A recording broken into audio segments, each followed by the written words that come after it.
지구의 역사상 가장 치명적인 재앙, 여섯 번째 대멸종의 시대가 다가오고 있습니다. 이번에는 그 원인이 바로 인간입니다. 지난 5억 년 동안 지구엔 5차례의 대량 멸종이 있었습니다. 그리고 현재 우리는 여섯 번째 대멸종을 목격하고 있습니다. 이번 재앙은 공룡을 멸종시킨 소행성 충돌보다 더 파괴적일 것으로 예측되고 있는데 그 원인은 다름 아닌 인간입니다. 엘리자베스 콜버트의 The Sixth Extinction은 인간이 어떻게 지구상의 생명체를 급격히 변화시켰는지 설득력 있게 보여줍니다. 그녀는 우리 주변에서 일어나고 있는 다양한 종의 멸종 사례를 생생하게 전달하면서 프랑스 혁명 시기 조르주 퀴비에로부터 시작해 라이엘과 다윈을 거쳐 현재에 이르기까지 멸종이라는 개념이 어떻게 진화해 왔는지 추적합니다. 이 책에 따르면 현재 진행 중인 여섯 번째 대멸종은 인류사의 가장 뼈아픈 유산으로 남을 것입니다. 우리는 과연 인간이란 무엇인가라는 근본적인 질문에 대해 다시 한번 깊이 생각해 볼 수밖에 없습니다. 인간의 활동으로 인해 매년 수천 종의 동식물이 멸종되고 있으며 이는 지구 생태계의 균형을 무너뜨리고 있습니다. 기후변화, 서식지 파괴, 환경오염, 남핵 등 인간이 자연에 가하는 피해는 이제 돌이킬 수 없는 수준에 이르렀습니다. 콜버트는 이 책에서 우리가 직면한 생태학적 위기의 심각성을 경고하면서도 동시에 희망의 메시지를 전달합니다. 그녀는 우리가 지금 당장 행동에 나서야 한다고 강조합니다. 개인의 작은 실천부터 정부와 기업의 정책 변화까지 모두가 힘을 합쳐 지구를 지켜야 한다는 것입니다. 우리는 자연의 일부이자 자연과 공존하는 존재임을 잊지 말아야 합니다. 이 책은 단순히 환경 문제를 다루는 것이 아니라 인간과 자연의 관계에 대한 철학적 성찰을 담고 있습니다. 우리는 지구라는 행성에서 어떻게 살아가야 할까요? 다른 생명체와 조화롭게 공존하며 지속 가능한 미래를 만들어갈 수 있을까요? The Sixth Extinction은 이러한 질문들에 대해 깊이 있게 탐구하며 독자들로 하여금 근본적인 가치관의 전환을 요구합니다. 책의 말미에서 콜버트는 이렇게 말합니다. 우리는 지금 이 순간 지구사에 대한 책임을 지고 있다. 우리의 선택과 행동이 앞으로 수천 년, 수만 년 동안 지구의 운명을 결정할 것이다. 여섯 번째 대멸종의 위기 앞에서 우리에게 주어진 시간은 많지 않습니다. 하지만 아직 늦지 않았습니다. 지금 우리가 현명한 선택을 한다면 파국을 막고 아름다운 지구를 후손들에게 물려줄 수 있을 것입니다. The Sixth Extinction은 단순히 멸종 위기에 처한 동식물들의 이야기가 아닙니다. 이 책은 지구라는 행성에서 인간이 어떻게 살아가야 하는지, 우리는 무엇을 위해 싸워야 하는지를 끊임없이 되묻고 있습니다. 자연과 더불어 살아가는 법, 미래 세대를 위해 지구를 보존하는 법에 대해 깊이 성찰하게 만드는 책입니다. 이 위대한 도전 앞에서 우리 모두가 지혜와 용기를 모아야 할 때입니다. 이렇듯 The Sixth Extinction은 가볍지 않은 주제를 다루고 있지만 결코 비관적이지만은 않습니다. 저자는 우리에게 희망과 실천의 메시지를 전하고 있습니다. 자, 그럼 이 책이 제기하는 중요한 화두들을 좀 더 깊이 있게 살펴볼까요? 여러분, 만약에 우리가 기후 위기에 대해 알고 있는 게 전부 틀렸다면 어떨까요? 매년 열리는 그 수많은 회의들, 쏟아져 나오는 정책들, 이게 사실은 문제의 진짜 원인을 완전히 빗나가고 있는 거라면요. 자, 이번 시간에는 바로 그 가장 근본적인 진단에서부터 다시 한번 시작해 보려고 합니다. 지금까지의 방법들이 왜 계속 실패했는지, 그리고 완전히 새로운 해법은 대체 어디서 찾아야 하는지 저랑 같이 한번 깊숙이 들어가 보시죠. 와, 시작부터 정말 무서운 말이죠. 근데요, 이 한 문장이 딱 보여주는 거예요. 국제기후회의의 실패라는 게 그냥 외교적으로 좀 아쉬운 일이 아니라 어떤 사람들한테는 그야말로 생사가 걸린 문제라는 걸요. 사형선고라니, 이보다 더 강력한 표현이 있을까요? 당시 합의가 아프리카 대륙의 미래에 얼마나 치명적일 수 있었는지를 보여주는 정말 절박한 외침이었던 겁니다. 자, 그래서 우리는 바로 이 질문을 마주하게 됩니다. 아니, 매년 전 세계 리더들이 모여서 그렇게 거창하게 약속을 하는데 왜 현실은 조금도 나아지지 않는 걸까요? 아마 여러분도 뉴스 보시면서 또 저러네 하고 답답했던 적 한두 번이 아니셨을 거예요. 도대체 진짜 문제가 뭘까요? 네, 첫 번째 파트에서는요, 먼저 우리 모두가 잘 알고 있는 문제죠. 바로 이 실패의 악순환, 기후 대응의 씁쓸한 현실부터 짚고 넘어가겠습니다. 자, 문제의 증상들을 한번 볼까요? 국제회의는 거의 연례 행사처럼 열리죠.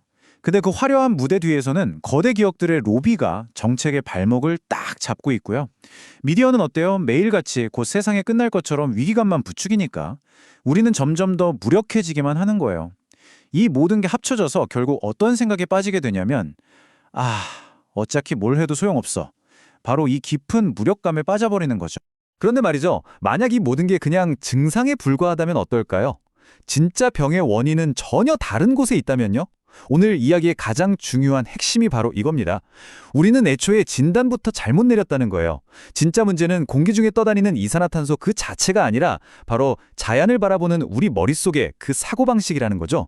생각의 틀, 바로 그게 문제라는 겁니다. 자, 그렇다면 그 잘못된 진단, 우리 머릿속을 지배하는 그 생각이라는 게 대체 뭘까요? 한마디로 그건 바로 자연을 식민화하려는 우리의 태도입니다. 이 식민주의적인 생각의 핵심 동력이 바로 추출주의라는 개념입니다. 이게 뭐냐면요. 세상을 그냥 끝없이 퍼낼 수 있는 자원의 창고로만 보는 거예요. 예를 들어 숲을 볼 때 살아 숨쉬는 거대한 생태계가 아니라 저기엔 목재가 얼마나 있을까? 이걸 먼저 생각하는 거죠. 강을 보면서도 흐르는 생명이 아니라 여기에 댐을 지으면 전기를 얼마나 만들 수 있지? 이렇게 계산기부터 두드리는 거. 바로 이게 추출주의입니다. 이 표를 보시면 두 세계관의 차이가 정말 한눈에 들어오죠. 자, 왼쪽을 보세요. 자연을 내 소유물로, 정복해야 할 자원으로 보는 것. 이게 바로 지금 세상을 지배하는 생각이고 우리가 겪는 모든 문제의 뿌리입니다. 반면에 오른쪽은 어때요? 자연을 동등한 관계로, 우리가 그 일부가 되어야 할 시스템으로 보죠. 모든 것의 가치를 돈으로만 따지지 않는 완전히 다른 세상인 겁니다.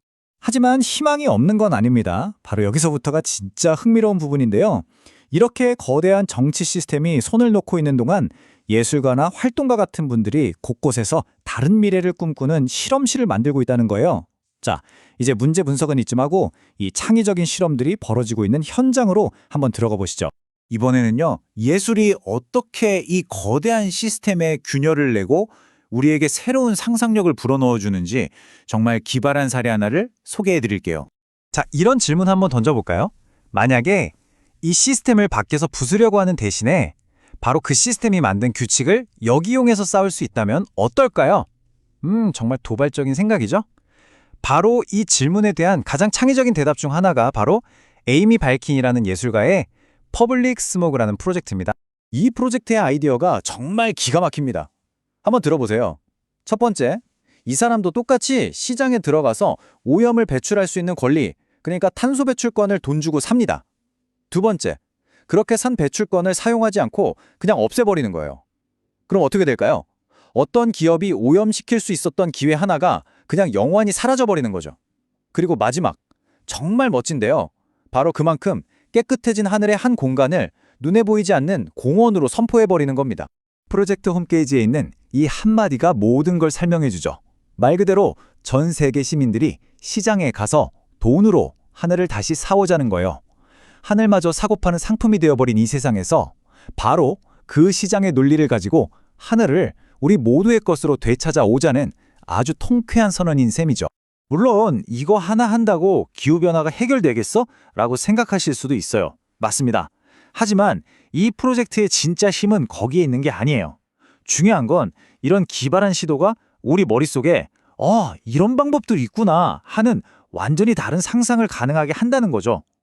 이건 그냥 퍼포먼스가 아니라 세상을 어떻게 바라볼 것인가 하는 아주 근본적인 질문을 우리에게 던지는 겁니다. 자, 그럼 이제 이 이야기의 가장 깊은 곳, 철학적인 핵심으로 한번 들어가 보겠습니다. 바로 인간이 세상의 중심이다라는 생각, 이 인간 중심주의를 뛰어넘는 것에 대한 이야기입니다. 탈인간 중심주의, 말이 좀 어렵죠? 쉽게 말해서 우리가 이 세상이라는 무대의 주인공이 아니라는 걸 인정하자는 거예요. 우리는 그냥 수많은 배우 중 한 명일 뿐이라는 거죠. 우리가 이 거대한 생태계를 지배하는 주인이 아니라 그저 함께 살아가는 구성원 중 하나라는 것. 바로 이 엄청난 생각의 전환을 말하는 겁니다. 그런데 여기서 아주 중요한 지점을 짚고 넘어가야 합니다. 탈인간 중심주의 같은 말이 꼭 서양 철학자들이 새로 만들어낸 개념처럼 들릴 수 있잖아요. 하지만 사실은 이런 생각은 수많은 원주민 문화권에서 수천 년 동안이나 지켜온 아주 오래된 지혜라는 거예요. 그러니까 우리의 생각을 진짜 탈식민화하려면 새롭게 뭔가를 발명할 게 아니라 오랫동안 우리가 무시해왔던 바로 그 지혜에 귀를 기울이고 겸손하게 배워야 한다는 거죠. 결국 핵심은 이겁니다. 진짜 해답을 찾고 싶다면 이제는 책상이나 실험실 안에만 머물러선 안 된다는 거예요. 더 넓은 세상의 지혜, 그러니까 원주민들의 세계관이나 새로운 법률 실험, 거리에서 외치는 목소리까지 이 모든 걸 끌어안아야만 비로소 진정한 지속 가능성을 향한 첫걸음을 뗄 수 있다는 겁니다. 자, 이제 마지막입니다. 그럼 이 거대한 철학적 전환을 현실 세계로 가져올 수 있는 구체적인 아이디어는 없을까요? 그걸 한번 살펴보면서 오늘 이야기를 마무리해 볼까 합니다. 프랑스의 철학자 미셸 세르가 여기서 정말 강력한 아이디어를 하나 제시합니다. 바로 자연계약이라는 건데요. 우리가 사람들끼리 서로 약속해서 사회계약을 맺고 국가를 만들었잖아요. 그것처럼 이제는 자연과도 동등한 계약을 맺자는 겁니다.